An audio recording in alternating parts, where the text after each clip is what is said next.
पाकिस्तान में political instability है, पाकिस्तान में इकोनॉमिक इंस्टेबिलिटी है, आर्थिक रूप से, राजनीतिक रूप से कलेश हो रहा है, सिविल वॉर की सिचुएशन है, डिफॉल्ट के दहाने पे पाकिस्तान खड़ा हुआ है, जिसकी वजह से पाकिस्तान में फूड इनसिक्योरिटी है, लोग भुखमरी का शिकार हो रहे हैं और आगे चल के भुखमरी पाकिस्तान में शदीद होगी, बढ़ के होगी। फूड सिक्योरिटी की कॉन्फ्रेंस में इसने बात करी कश्मीर की, उसके बाद वहां पे बाढ़ आ गई और 1/3 मुल्क पानी के नीचे आ गया।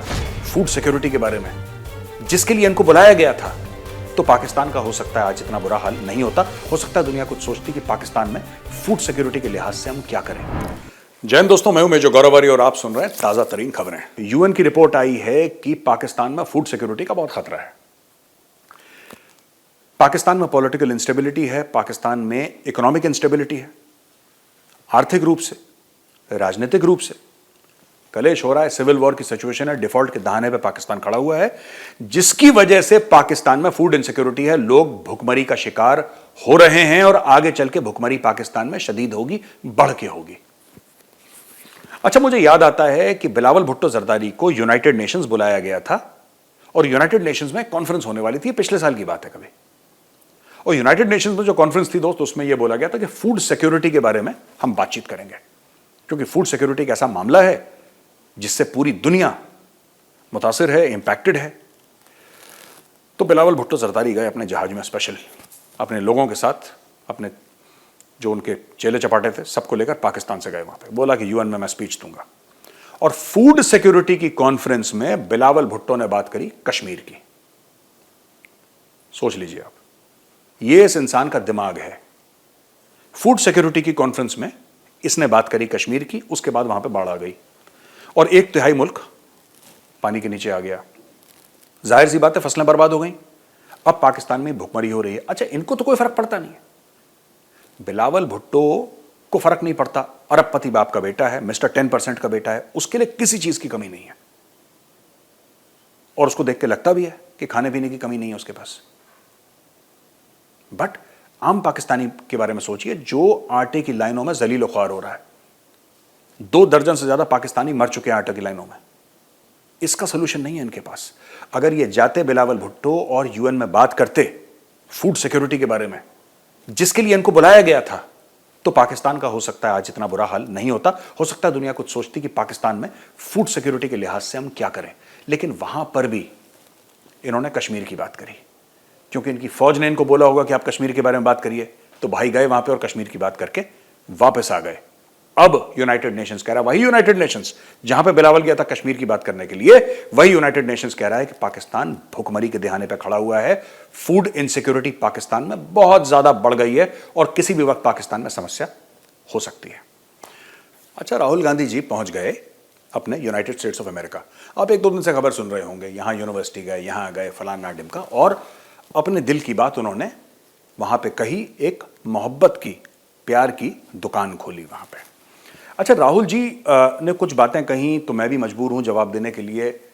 उनका सवाल मुझसे नहीं था, लेकिन एक भारतवासी होने के नाते मुझे ऐसा लगता है कि मुझे कुछ ना कुछ इस पर बोलना चाहिए। आपको दोस्तों पता है कि मैं पॉलिटिकल चीज़ों पर बोलता नहीं हूं, मैं बड़ा अनकंफर्टेबल हो जाता हूं, लेकिन मुझे बुरा लगा तो एक नागरिक होने के नाते मैं जवाब देना चाहूँगा। पहली बात तो राहुल गांधी गए वहाँ पर, राहुल गांधी ने 2-3 चीज़ें बोली कि आज की तारीख में देश में मुसलमानों का वही हाल है जो कि 1980 के दशक में दलितों का था। तो भाई साहब, आप ही का परिवार पावर में था। तो ये मुझे नहीं लगता कि आपको आज की सरकार से पूछना चाहिए कि मुसलमानों का क्या हाल है, दलितों जैसा हाल है। पहले आप दलितों का सॉर्ट आउट करिए मामला। जो 1980 के दशक में आपकी दादी, आपके पिताजी, ये तो सब लोग थे वहां पे, दे वर प्राइम मिनिस्टर्स। उसके बाद भी डॉक्टर मनमोहन सिंह थे। तो आप एक तो आपने ये, जिसको हिंदी में कहते हैं देसी भाषा में ना, कि ये आपने बहुत बड़ा भंड मार दिया। दूसरी चीज, आपने बोला कि सिख बड़े परेशान हैं भारत में आजकल। कैसे? पंजाब जो राज्य है उसमें शासन किसका है? आज की तारीख में आम आदमी पार्टी का है।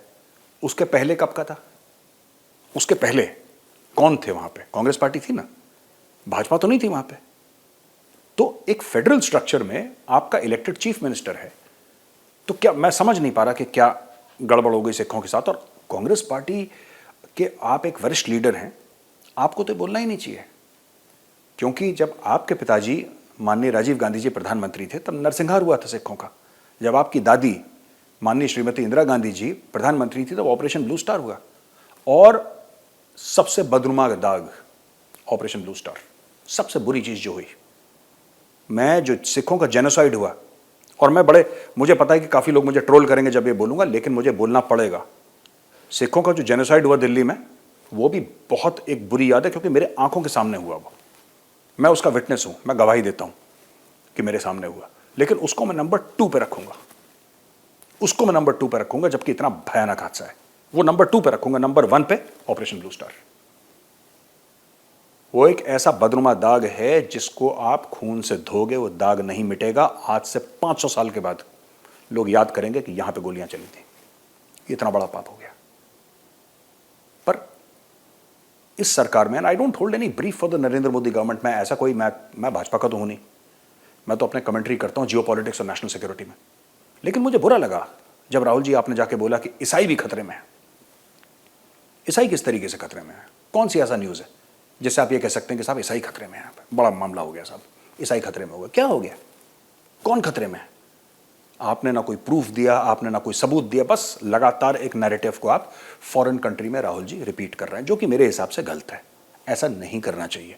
मैं ये नहीं कह रहा कि गैर कानूनी है, आपका पूरा आईनी हक बनता है, आपका कानूनन हक बनता है।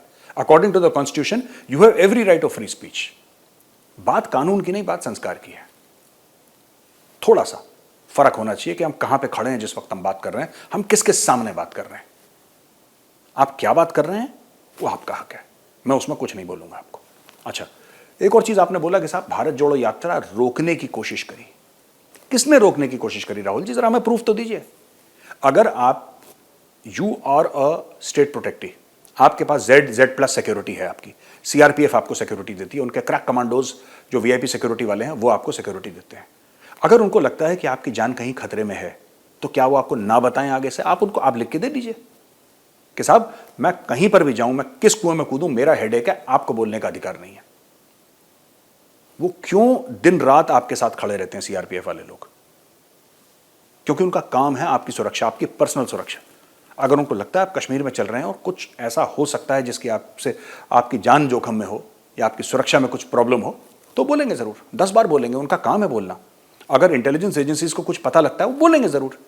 इसका मतलब ये नहीं राहुल जी कि आप ये सोचें कि साहब मेरी यात्रा रोकने की किसी को कोई इंटरेस्ट नहीं है। सर मैं आपको बोलता हूं as a citizen of India, अभी आपने साउथ से नॉर्थ करा, अब आप ईस्ट से वेस्ट करिए सर, या दोबारा नॉर्थ से साउथ चले जाइए आप नीचे, आप घूमते रहिए क्रिस क्रॉस इंडिया, कौन रोक रहा है आपको?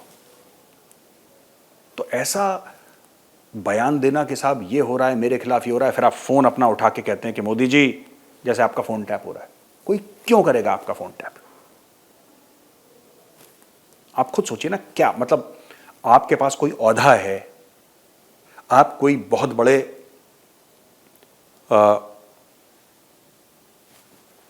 कोई पोजीशन में हैं कि पता लग जाए, कि कोई सीक्रेट पता लग जाए इंटेलिजेंस ब्यूरो वालों को कि राहुल गांधी क्या डिस्कस कर रहे हैं? ऐसा नहीं है sir. Why should you unnecessarily point fingers at your own country? लोग कहते हैं कि साहब मोदी जी की तरफ करा और देश की तरफ नहीं करा। तो मोदी जी कहां के प्रधानमंत्री हैं सर? भारत के तो प्रधानमंत्री हैं। वो 140 करोड़ लोगों के प्रधानमंत्री हैं, आपके और मेरे प्रधानमंत्री भी हैं बाय द वे। वो अगर आप भूल गए हो तो मुझे लगता है कि ऐसा आपको नहीं करना चाहिए था।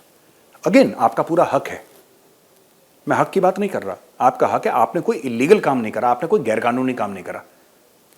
लेकिन क्या है कि कुछ संस्कार होते हैं, कुछ मर्यादा होती है जो हम लोग, कुछ लक्ष्मण रेखा होती है जो हम पार नहीं करते, अपने देश की बात बाहर नहीं। आपको यह बात करनी चाहिए थी अमेठी में, जो आपका एक जिसको कहते हैं कि खानदानी आपकी कॉन्स्टिट्यूंसी थी, आपको अमेठी में करनी चाहिए थी। आप तो अमेठी गए नहीं सर। उसके बाद एक बार आप चुनाव हारे, आप वापस अमेठी नहीं गए। आप जब भी वायनाड भी गए अपनी कॉन्स्टिट्यूंसी में, आप जनसभा को एड्रेस करने के लिए गए वहां पे। ठीक है, आपका पूरा हक है, even as a citizen of the country, even as a citizen of a country आपका हक है। आप 100 बार मोदी जी से पूछें कि मोदी जी आप जवाब दीजिए, आपने क्या काम करा। आपका पूरा हक है सर, और आपको पूछना चाहिए। और आप हक से टेबल ठोक के आपको पूछना चाहिए मोदी जी से कि मोदी जी आपने क्या काम करा। लेकिन कभी कभी सर अपना भी जवाब दे दीजिए कि आप इतने साल अमेठी के मेंबर ऑफ पार्लियामेंट थे, आपने अमेठी के लिए क्या करा? या अभी आप वायनाड से चुनाव जीते, आपने वायनाड वालों के लिए क्या करा? कौन सा नया प्रोजेक्ट डाला? कौन सी जिंदगी में आप उनका इतना भारी बदलाव लेकर आए वायनाड में? कुछ तो आपने भी करा होगा सर वायनाड में। अमेठी आप गए नहीं सर, वायनाड आप कम गए, यूएस आप ज़्यादा गए। थोड़ा सा बात यह है कि आप जाइए, आपको जहां जाना है, that is your absolutely your right, आपका हक है। लेकिन भारत के बारे में गलत बातें, फैक्चुअली जो इनकरेक्ट बातें हों, वो मुझे लगता है कि आपको नहीं करनी चाहिए, जो बातों में तथ्य नहीं है, जो बातों में लॉजिक नहीं है। इसको फौज में कहते हैं सर हिट एंड रन। आपने एक दिन झंडा उठाया, आपने बोला चौकीदार चोर है, आपने बोला कि मोदी ने 58,000 करोड़ रुपए अंबानी को दे दिया, आप कह के निकल गए। उसके बाद कोई जिम्मेदारी नहीं कि भाई मैं एक मेंबर ऑफ पार्लियामेंट हूं, मैं कांग्रेस पार्टी का इतना सीनियर लीडर हूं, मैंने एक बात बोली है, मेरी बात में वजन होना चाहिए। कहां गए वो 58,000 करोड़ रुपए? सुप्रीम कोर्ट ने उसके बाद क्या बोला? सुप्रीम कोर्ट की जजमेंट क्या थी? तो ये देखिए, भारत में एक बात ध्यान रखिएगा राहुल जी, आप मुझसे बहुत ज्यादा एक्सपीरियंस्ड हैं पॉलिटिक्स के मामले में, मुझे तो पॉलिटिक्स की इतना ज्ञान नहीं है, लेकिन थोड़ा आप भारत के जो लोग हैं ना, आप उनके बारे में थोड़ा समझिए। ये देश आस्थाओं का देश है, ठीक है। ये देश ऐसा है कि अगर विभीषण प्रभु श्री राम को यह कहता है कि रावण की नाभि में तीर मारो, और प्रभु श्री राम तीर मार के रावण को मार देते हैं, उसका वध कर लेते हैं और युद्ध जीत जाते हैं, और जो लोग रामायण पढ़ रहे हैं उनको पता है कि विभीषण अगर ना होता तो प्रभु श्री राम रावण को नहीं मार पाते, फिर भी जो रावण है ना, वो विलेन है आज की तारीख में, वो विलेन है, और उसका भाई विभीषण उससे बड़ा विलेन है। क्योंकि आज की तारीख में कोई माँ बाप अपने बेटे का नाम विभीषण नहीं रखते, जबकि विभीषण ने धर्म का साथ दिया, उसने प्रभु श्री राम का साथ दिया, जिनको हम भगवान मानते हैं, जिनको पूछते हैं, उनका साथ दिया। लेकिन आज की तारीख में कोई माँ बाप अपने बेटे का नाम विभीषण नहीं रखता, क्योंकि विभीषण मतलब गद्दार। और अगर आप महाभारत देखें, वहां पे कौरव थे, वो तो विलेन थे, और पांडव हीरो थे महाभारत के। एक गलत साइड में, बुराई की साइड में, यारी दोस्ती के लिए अपने जान देने वाला कर्ण, जो कि बुराई की साइड में था, बुराई की तरफ था, लेकिन उसने यारी दोस्ती में अपनी जान दे दी। मां बाप आज भी फक्र से और गर्व से अपने बेटों का नाम कर्ण रखते हैं। ये हिंदुस्तान की साइकोलॉजी समझने की थोड़ा सा मुझे लगता है जरूरत है। और ये जो सैम पिट्रोडा वगैरह आपको चूरन खिलाते रहते हैं ना कि ये जाके बोलो, ये जाके बोलो, आप जरा चेक करवाइए सैम पिट्रोडा के कॉल डिटेल्स जरा निकलवाइए इसके, तब आपको पता लगेगा कि ये आदमी हो ना हो, मेरे पास कोई प्रूफ नहीं है इसका, लेकिन हो ना हो, ये किसी फॉरेन इंटेलिजेंस एजेंसी का बंदा है ये। क्योंकि राहुल जी, आप और मैं एक साथ एक ही क्लास में पढ़े हैं, we were classmates in saint Stephen's college. I know you to be a decent person, I know you to be a humble person, I know you to be a friendly person. आप और हम कभी दोस्त नहीं थे, लेकिन हाँ, हम क्लास में 3-4 बार जरूर मिले। और मैं जितना आपको समझ पाया, मैं आपके व्यक्तित्व की इज्जत करता हूं, लेकिन आपको यह देखना पड़ेगा कि आपके आसपास कौन है जो आपके कान में फुसफुस कर रहे हैं और आपको गलत चीजें सिखा रहे हैं। आप इनसे जरा दूर रहिए, ये सैम पिट्रोडा टाइप के, so called father of telecom वगैरह वगैरह वगैरह, जो भी ये जब भी आपको बताते हैं गलत चीज बताते हैं। और क्या होगा, क्या होगा अगर आप, चलिए मैं कहता हूं कि आपने स्टैनफोर्ड में आपने एक लेक्चर दे दिया, आपने न्यूयॉर्क में लेक्चर दे दिया, आपने वॉशिंगटन, उससे होगा क्या? उससे होगा क्या? जो अमेठी का किसान है उसको समझ में आएगी वो बात? या वायनाड में जो अपना बिजनेस चला रहा है, जो अपनी दुकान चला रहा है, उसको आपकी बात समझ में आएगी? पर भारतीय एक बात जरूर समझेंगे कि आपने भारत की बुराई करी वहां पे, क्योंकि नरेंद्र मोदी एक व्यक्ति या व्यक्तित्व नहीं है। Narendra Modi today is the prime minister of 140 crore Indians. और राहुल जी, नरेंद्र मोदी आपके भी प्रधानमंत्री और मेरे भी। दोस्तों, वीडियो देखने के लिए बहुत बहुत धन्यवाद। जय हिंद।